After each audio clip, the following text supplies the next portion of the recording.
So in my opinion, the most underappreciated part of the Super Bowl performance is Samuel Jackson as Uncle Sam. Like, yes, he's a famous actor, but I'm assuming most of y'all don't know that this man used to be so radical that he once held MLK's father as a hostage as a part of a protest.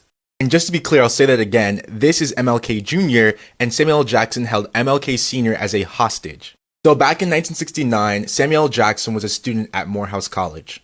At that time, he and other students locked the Board of Trustees, which included MLK Sr., in a room. They refused to let any of them go until they addressed the deep racial inequities that existed at the school. Now, even though Morehouse is an HBCU, it was still mostly run by white men, and its leadership structure was disconnected from the needs of black students in the local black community. In his own words, Jackson said, "Morehouse was breeding politically correct Negroes. That was their trip. They was into making docile Negroes. We wanted a black studies department, but they wouldn't do it." And in case it's not obvious, the tension between a young Jackson and these trustees should sound familiar.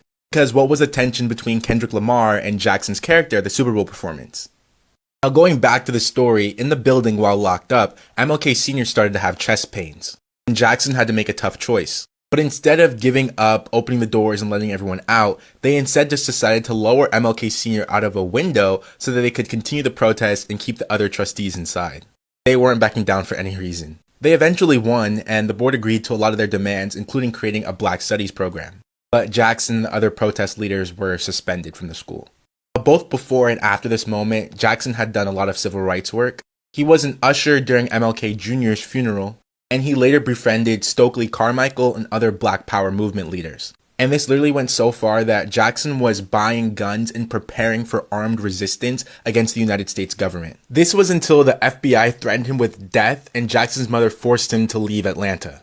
Now, decades later, the same man who fought against the establishment is now embodying it as Uncle Sam in the Super Bowl performance. That's a full circle moment. Because on one hand, we should know that Jackson does not represent the ideals of this character in his real life.